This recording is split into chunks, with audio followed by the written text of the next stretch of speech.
এই আওয়ামী লীগের ব্যাপারে 24 ঘন্টাই যদি আপনি অ্যালার্ট না থাকেন, এবং 24 ঘন্টার 24 ঘন্টাই থাকতে হবে, মানে একটা সেকেন্ড আপনি ফাঁক দিবেন, ওই এক ফাঁকের মধ্যে সে কিন্তু এসে সর্বনাশ করে দিবে। ওরা এরকম 30 তারিখ আসবে, 0 পয়েন্টে আসবে, সুদের টাকায় আনবে, আনসার বাহিনী নামাবে, নতুন করে আবার মার্চ মাসে আসবে, চট করে আসবে। এই সব কিছুর পিছনে কিন্তু তাদের আশার একটা গন্ধ পাওয়া যাচ্ছে। ওদের গর্তে পালানো নেতাদেরকে গর্তের মুখগুলো একটু বন্ধ করে দেই, যাতে ওই গর্ত থেকে শ্বাস প্রশ্বাস ছেড়ে বাংলার বাতাসকে দূষিত করতে না পারে। হঠাৎ করে আওয়ামী লীগের বিভিন্ন পেজে, ভারতীয় গণমাধ্যমগুলোতে আওয়ামী লীগের নেতাকর্মীদেরকে আবার উজ্জীবিত করার জন্য চেষ্টা চালিয়ে যাচ্ছে। পার্শ্ববর্তী দেশ থেকে তারা বিভিন্ন ধরনের বার্তা পাঠাচ্ছে বাংলাদেশে, যে আগামীর বাংলাদেশে আওয়ামী লীগ আবার ফিরে আসবে। হ্যাঁ, আওয়ামী লীগ ফিরে আসবে, তবে গর্ত থেকে তারা এই মেসেজগুলো দিচ্ছে যে ফিরে আসার মেসেজ। তাদের চেহারা ছুরাত দেখানো যাচ্ছে না, ভিডিও কনফারেন্সে তারা কথা বলে না, অডিও দিয়ে কিংবা কোনো একটি স্টেটমেন্ট দিয়ে তারা তাদের মন্তব্য বক্তব্য উপস্থাপন করে। আমরা সাম্প্রতিক সময়ে নতুন করে আবার শুনলাম 26শে মার্চ, এই মার্চ মাসকে টার্গেট নিয়ে তারা বাংলাদেশে প্রবেশ করতে চায়। এমনকি সেই জায়গায় আমরা টার্গেটের মধ্যে দেখলাম সাবেক স্বরাষ্ট্রমন্ত্রী আসাদুজ্জামান কামাল, তারপরে বেশ কিছু সিনিয়র মন্ত্রী, এমপি, সাবেক যারা আওয়ামী লীগের নেতা, তারা বিভিন্নভাবে মন্তব্যে চলে আসা শুরু করেছেন। তার মধ্যে অন্যতম মুক্তিযোদ্ধা বিষয়ক মন্ত্রী আকমা মোজাম্মেল, তারপরে আপনার আওয়ামী লীগের সাবেক যুগ্ম সাধারণ সম্পাদক মাহবুবুল আলম হানিফ সহ বিভিন্ন নেতারা এই বক্তব্য দিচ্ছেন। আমার কেন জানি মনে হচ্ছে একটি সিন্ডিকেট তারা যে কোনো উপায়ে এই মানুষগুলোকে দেশ থেকে যখন বের করে দিয়েছে, একটা লম্বা মাস্টার প্ল্যানে, পার্শ্ববর্তী দেশের একটি পরিকল্পনায় এই মানুষগুলো কোনো না কোনো জায়গায় একটি ষড়যন্ত্রের মধ্যে ঐক্যবদ্ধভাবে কোনো একটা প্রচেষ্টা অব্যাহত রাখার চেষ্টা করে যাচ্ছে। বাংলাদেশের জনগণ ওনাদেরকে যখন এই দেশ থেকে বিদায় করেছে, এটা একেবারেই জনগণের ক্রেডিট। এখানে কোনো ধরনের আমি, আপনি, আমরা এই অবদান নাই। সমগ্র বাংলার জনগণ ওদেরকে এমনভাবে বিতাড়িত করেছে যেটা ওরা এক্সপেক্ট করতে পারে নাই, ওরা ভাবতেও পারে নাই যে এভাবে পালিয়ে যেতে হবে। 5ই আগস্টের পূর্বে ওরা কোনোদিন এটা ভাবতে পারে নাই। আপনি দেখেছেন যে কামাল সাহেবের একটা ইন্টারভিউ দেখলাম, 5-6 তারিখ পর্যন্ত উনি সম্ভবত বাংলাদেশেই ছিলেন, তারপরে উনি পার্শ্ববর্তী দেশে গিয়েছেন। তো এই মানুষগুলো এখন ওই দেশে বসে বসে নতুন নতুন নীলনকশা আঁকছেন। আমার কেন জানি মনে হয় যে আওয়ামী লীগ কি বাংলাদেশে ফিরে আসতে চান ক্ষমতায় যাওয়ার জন্য, কিংবা আপনার যেই নির্বাচনে তারা জয়যুক্ত নিজেরা হয়েছিলেন 24 সালে, সেটার উপর ভিত্তি করেই আবার জাস্ট এসে ক্ষমতায় বসে যাবে, কোনটা? মানে তারা তো সবসময় পোস্টারে লিখে যাচ্ছে যে মাননীয় প্রধানমন্ত্রী এখন বক্তব্য রাখবেন, মাননীয় তথ্যমন্ত্রী, মানে তারা তো লেখে না যে সাবেক। তো তার মানে কি দাঁড়াচ্ছে, তারা কি শুধু একটু ভ্যাকেশনে গিয়েছেন, সাডেনলি তারা বাংলাদেশে মুভ করবেন, করে এখানে আবার যার যার মন্ত্রণালয়ে সে বসে যাবেন। শেখ হাসিনা একটি বিশেষ আইন প্রণয়ন করে বলবেন যে বাংলাদেশে এই যে এতদিন পর্যন্ত যারা অন্যায় অবিচার অত্যাচার করেছে তাদেরকে জুলুম, জেল, জুলুম, ফাঁসি দিবেন, এই তো। তো এটা তাদের লেখাপড়ায় মনে হচ্ছে। আবার কারো কারো বক্তব্যে মনে হচ্ছে যে তারা এখন বাংলাদেশে সামহাও রাজনীতিতে অ্যাক্টিভ থাকতে চাচ্ছেন, যে কোনো মূল্যে একটা চ্যালেঞ্জ গ্রহণ করে তারা বাংলাদেশে আসতে চাচ্ছেন। সেক্ষেত্রে দুটো জিনিস হতে পারে। একটা হতে পারে আগামী দিনের বাংলাদেশে যারা রাষ্ট্র ক্ষমতায় আসবেন, ভারত হয়তো তাদেরকে বুদ্ধি দিচ্ছে যে আমরা তাদেরকে ম্যানেজ করে দিব, যে এমন কোনো বিচার তোমাদের জন্য করবে না যেই বিচার করলে তোমরা একেবারে ধ্বংস হয়ে যাবা। তাদেরকে আমরা বুঝাবো যে তোমরা বাংলাদেশে টিকে থাকা তাদের জন্য জরুরি। এটা বুঝাতে গিয়ে তোমাদের বিচার করব না, তোমরা আস্তে ধীরে বাংলাদেশে অ্যাডজাস্ট হয়ে যেতে পারবা। এবং অ্যাডজাস্ট হলে প্রাথমিক পর্যায়ে এমনও হতে পারে তুমি বিরোধী দল হয়ে গেলা, নির্বাচনে বিরোধী দল হয়ে সংসদে থাকলা, পরবর্তীতে এভাবে আন্দোলন করতে করতে একটা সময় তোমরা সরকারি দলে চলে আসবা। এই ধরনের একটা গেমিং প্ল্যানও থাকতে পারে।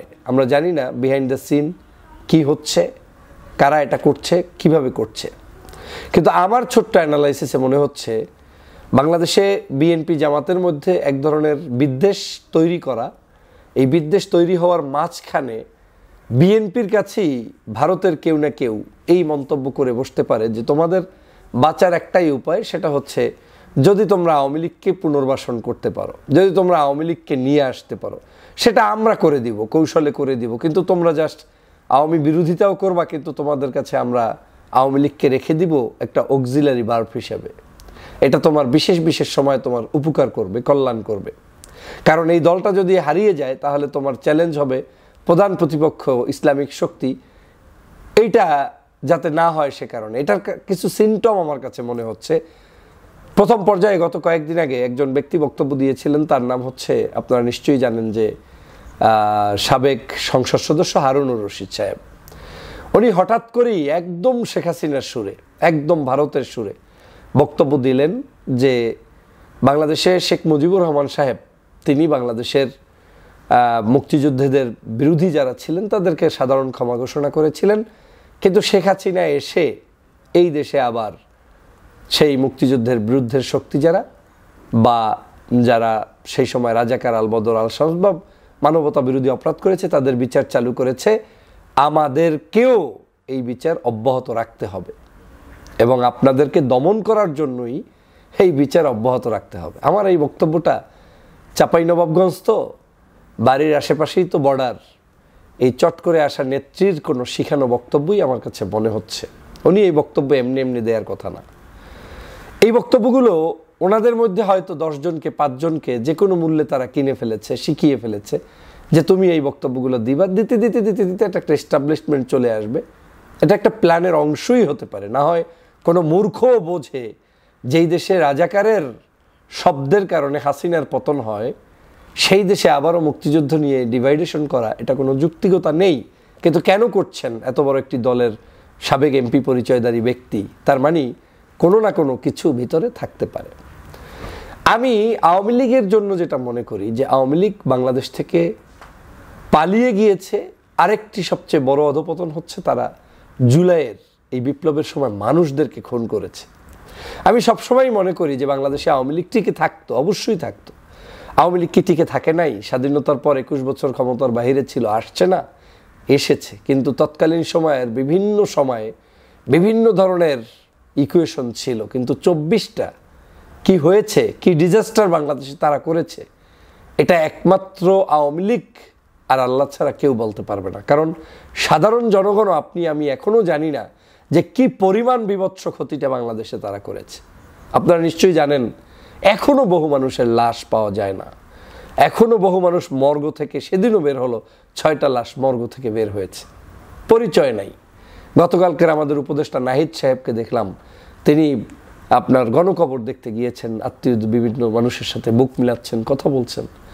আমাদের রক্ত এখনও শুকায়নি। সেই দেশে এখনও আওয়ামী লীগ এসে গর্ত থেকে বের হয়ে হুসহাস ফুসফাস ছাড়ছে, তারা রাজনীতিতে ফিরতে চায়। শোনেন, আওয়ামী লীগ একটা জিনিস ভালো করে জানে, সেটা হচ্ছে মিথ্যা তাদের একটা সম্বল। সে কারণে এই যে দেখেন 10 দিন 5 দিন 15 দিন মিথ্যা বলে না, আপনাকে একটা ধোঁয়াশার মধ্যে রাখছে তারা। এই আওয়ামী লীগের ব্যাপারে 24 ঘন্টাই যদি আপনি অ্যালার্ট না থাকেন, এবং 24 ঘন্টার 24 ঘন্টাই থাকতে হবে, মানে একটা সেকেন্ড আপনি ফাঁক দিবেন, ওই এক ফাঁকের মধ্যে সে কিন্তু এসে সর্বনাশ করে দিবে। কি কারণে করবে দেখেন, ওই যে বলে 0 পয়েন্টে আসবে, ওরা জানে ওরা আসতে পারবে না, আসবে না, কিন্তু ওরা এটা বলে বলে ওরা আপনার এই গ্রাউন্ডটাকে ওদের মতো করে একটু সাজাচ্ছে, মানে একটু ওয়ার্ম আপ করছে, মানুষদেরকে একটু নাড়াচাড়া দিচ্ছে। যেমন গতকালকে বললো যে ইনুস সাহেব পালিয়ে গিয়েছে, এই করেছে। ওরা ওদের নেতাকর্মীদেরকে টেস্ট করার চেষ্টা করেছে যে চাঙ্গা আছে কিনা। তো দেখলো যে ভালো, মানে ইনুস সাহেবের এই মিথ্যা কথা বলার পরে ওদের ধারণা ছিল যে ইনুস সাহেব পালিয়ে গিয়েছেন, ইনুস সাহেব পদত্যাগ করেছেন।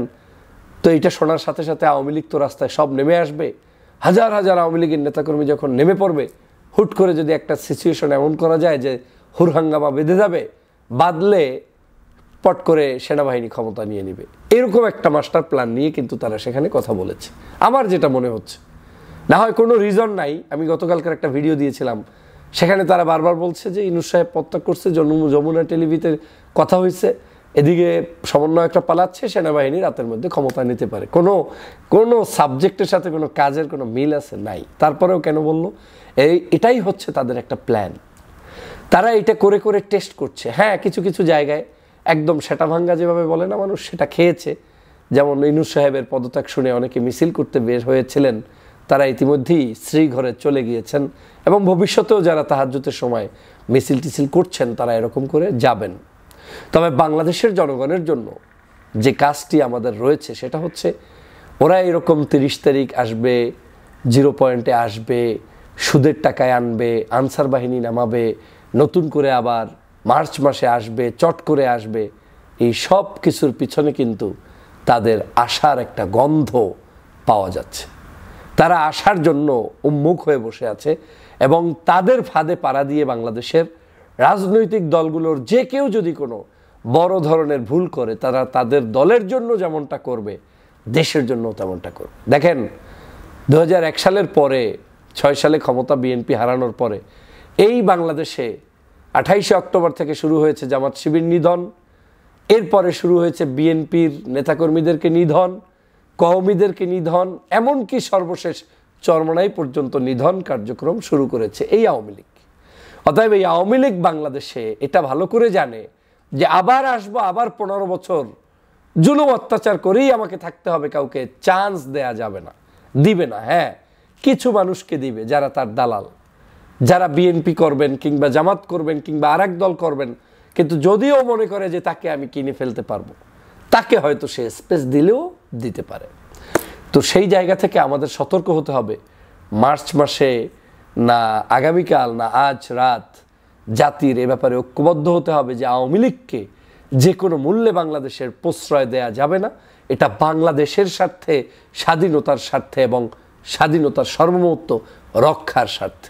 আমি তো মনে করি আগামী 3টি নির্বাচন আওয়ামী লীগের সাথে কথাই বলা উচিত না, কেউ বলা উচিত না।